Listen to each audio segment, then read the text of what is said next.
further that, but let's speak to our senior reporter, Patrick Amimo, who's joining us now live. We understand that religious leaders are expected to meet Acting Interior Cabinet Secretary Fred Matiang'i, and our reporter Patrick Amimo is on standby for that. Patrick, what really do we expect to be the basis of that conversation?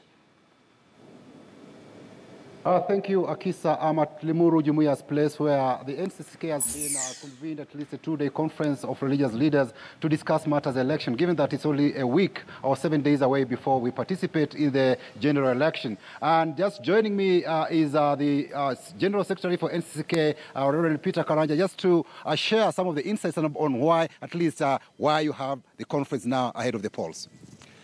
Yes, as you've said, the NCCK has called this meeting to have an opportunity to appraise ourselves. What is the level of the country's preparedness for the elections? But they are also actors in the electoral process because they lead constituencies and groups where they operate. And we are also taking the opportunity to gather information. What is the level of the preparedness within the country across from Kisumu to Mombasa, where they come from? The whole point is to create an enhanced empowerment for them so that they can play a more effective role in ensuring that the elections that come next week are peaceful, free, fair, and credible. Indeed, I've just discovered that you've invited the Acting Interior Cabinet Secretary, Dr. Fred Matiang'i, to grace this occasion, and he's holding a very important docket that will ensure there's law and order. Why do you think, and the CS has already confirmed that this afternoon, probably from 2 p.m., he'll be coming to this particular meeting. Why do you think it's very, very crucial to have his word ahead of the elections? Well, the government is responsible for securing the country around the elections, as people vote, and the period after the elections. And we invited the CS so that he can reassure the people gathered here, who are the leaders of the church from across the country, of the level of preparedness within government. We may not be too certain that he'll come in person because the country is going through situations that I think require much address, but we have assurance the Ministry of Interior will be represented. The role we expect them to play is to not only tell us what is the level of the government preparedness, but also have an opportunity to receive feedback from these Kenyan leaders that are gathered here, because they also have views and they have observations that they make where they operate from. For your information, we also have invited IBC to come and tell us the level of preparedness at IBC. We were anticipating that the chairman would come.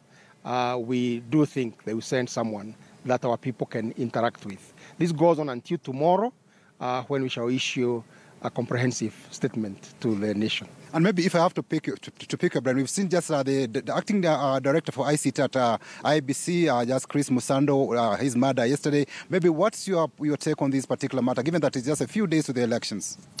First, we send our condolences to his family and to the IBC, and we are already in touch and have communicated our pole to the chairman and the commission. It is very grievous and very sad that anybody should lose their life in that manner for whatever reason.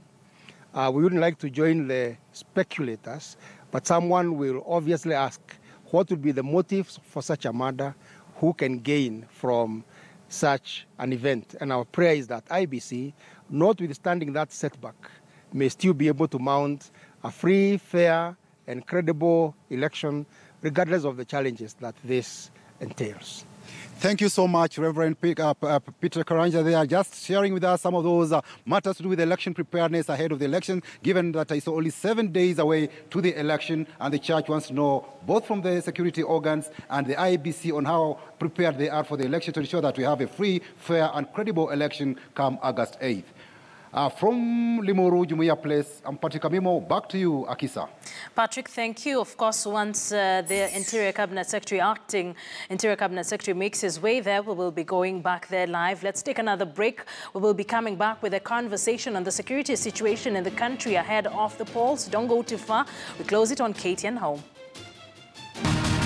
Your election coverage starts here. Kivumbi 2017.